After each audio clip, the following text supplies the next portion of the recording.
Las islas de las Antillas Menores albergan a 3,2 millones de personas. Investiguemos la tectónica y los terremotos de la zona de subducción a lo largo de ese margen de la placa del Caribe. La placa del Caribe se mueve hacia el este a unos 2 centímetros por año con respecto a las placas del norte y Suramérica. Esencialmente no hay movimiento relativo ni zona sísmica que marque el límite de esas placas de América del Norte y América del Sur en esta región. Así que informalmente nos referiremos a la placa que se subduce a lo largo de la zona de subducción de las Antillas Menores como la placa del Atlántico. A medida que esa litósfera oceánica se sumerge debajo de la placa del Caribe, produce terremotos de mayor profundidad de este a oeste a través de la zona de subducción. Las observaciones de sismómetros de fondo marino han refinado las secciones transversales de placas tectónicas y estos contornos muestran las profundidades hasta la parte superior de la placa de subducción. También es de destacar que los volcanes se encuentran por encima del punto donde la parte superior de la placa de subducción alcanza una profundidad de 100 a 150 kilómetros. En la parte norte de la zona de subducción, la placa del Atlántico se subduce a unos 150 kilómetros de profundidad por debajo del arco volcánico que se encuentra a 300 kilómetros de la fosa. El prisma de acreción de sedimento producida por el desgaste de la placa de subducción sobre la placa superior tiene unos 5 kilómetros de espesor. Cerca de la parte sur de la fosa de las Antillas Menores, donde el río Orinoco arroja sedimentos del continente sudamericano, la placa del Atlántico lleva la carga de sedimentos de unos kilómetros de espesor hacia la fosa. La litósfera oceánica se subduce en un ángulo poco profundo en esta región, donde la distancia desde la fosa hasta el arco volcánico es de 460 kilómetros. El prisma de acreción tiene un espesor de casi 20 kilómetros, debido a la carga de sedimentos entregados a la fosa y acumulados en la placa del Caribe. Profundicemos en la historia del terremoto. En enero de 1843, más de 120.000 personas vivían en la isla de Guadalupe. El 8 de febrero, el mayor terremoto registrado sacudió a la región. Todas las estructuras de mampostería en Purapitra fueron destruidas, lo que provocó entre 4.000 y 6.000 muertes. Este evento ilustra la dificultad de interpretar patrones de intensidad de terremotos a partir de relatos escritos de movimientos telúricos y daños, y luego inferir las propiedades de terremoto sin registro de sismómetros. Por ejemplo, algunos investigadores desarrollaron mapas de intensidad con zonas isosísmicas alargadas paralelas a la fosa, e infirieron que el terremoto de Guadalupe fue un megaterremoto de magnitud 8 o mayor en el límite de placa. La ausencia de un tsunami indicó que la ruptura no llegó al fondo del océano. Otros investigadores desarrollaron mapas de intensidad con un área más pequeña de intensidad violenta con zonas isosísmicas más circulares. Sin saber qué tan profundo fue el terremoto, este patrón de intensidad podría indicar varias posibilidades. ¿Fue un terremoto de magnitud 7,5 poco profundo dentro de la placa superior? ¿Fue un megaterremoto de magnitud 8 en el límite de placa? ¿O fue un evento más grande dentro de la placa de subducción? Por lo tanto, no está claro si este terremoto fue un evento de megaempuje en el límite de placa. Desde 1950 ocurrieron 4 grandes terremotos dentro de la placa de subducción. Estos eventos se debieron principalmente a la extensión dentro de la parte superior de la placa de subducción a medida que se dobla hacia la zona de subducción. La profundidad del hipocentro dentro de las islas habitadas resultó en un bajo impacto humano.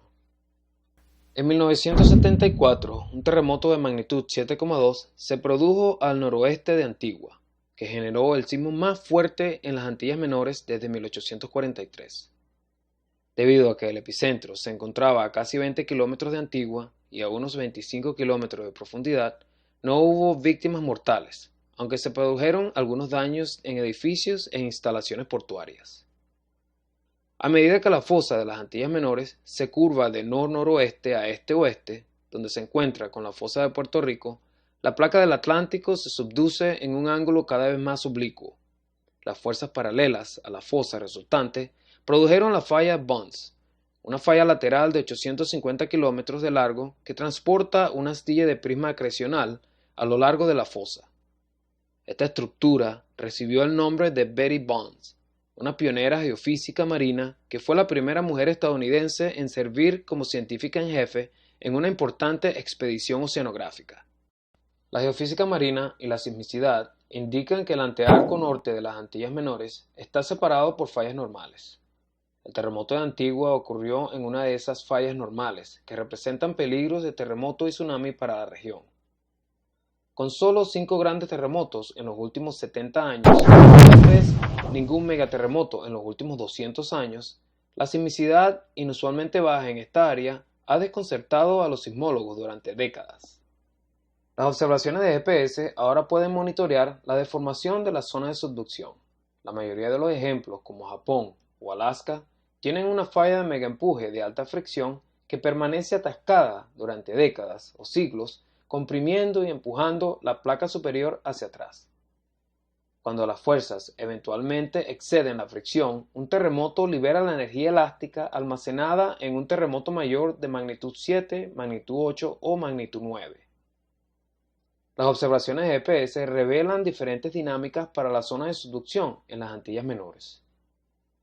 Las estaciones de GPS en las islas muestran poco movimiento, lo que indica que la placa del Caribe no se comprime o retrocede a medida que la placa del Atlántico se subduce.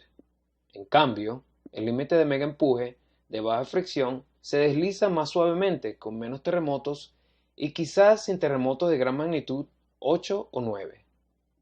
Aunque la dinámica del límite de placa es compleja y un tema de investigación constante, es probable que dos factores contribuyan a la fricción en el megaempuje de las Antillas Menores. La placa del Atlántico es antigua, fría y densa, donde ingresa a la zona de subducción. Es arrastrado hacia abajo por la gravedad, esencialmente cayendo libremente hacia el manto más profundo, por lo que el acoplamiento por fricción a lo largo del límite es muy bajo. Además, la corteza oceánica, formada por una dorsal de expansión lenta, como la placa del Atlántico, contiene minerales hidratados que liberan fluidos a medida que la placa de subducción se calienta. Estos fluidos pueden reducir aún más la fricción a lo largo de este límite de placa. Por lo tanto, los grandes terremotos de megaempuje y los tsunamis resultantes pueden ser extremadamente raros o estar completamente ausentes en las Antillas Menores. Esto no significa que no haya peligro de tsunami.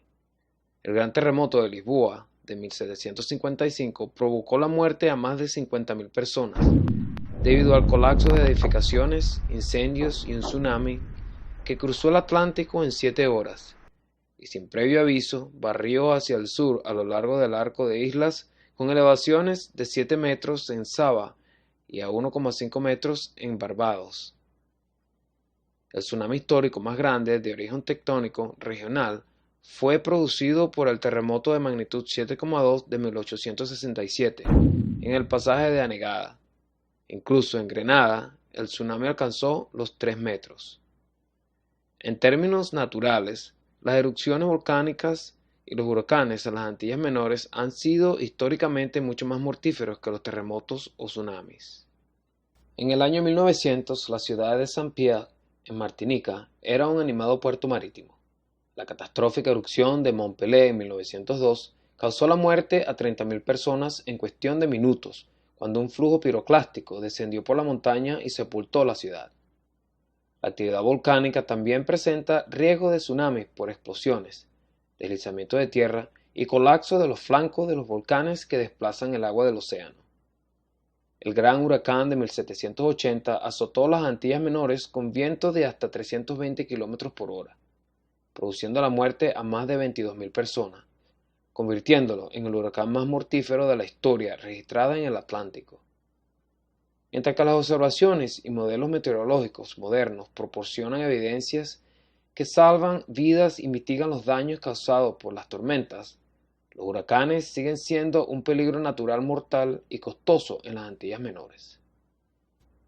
Aunque son menos frecuentes que los huracanes, los grandes terremotos pueden ocurrir en cualquier lugar de las Antillas Menores sin previo aviso. Todas las personas que viven o visitan la región deben comprender las acciones de protección, como agacharse, cubrirse y sujetarse.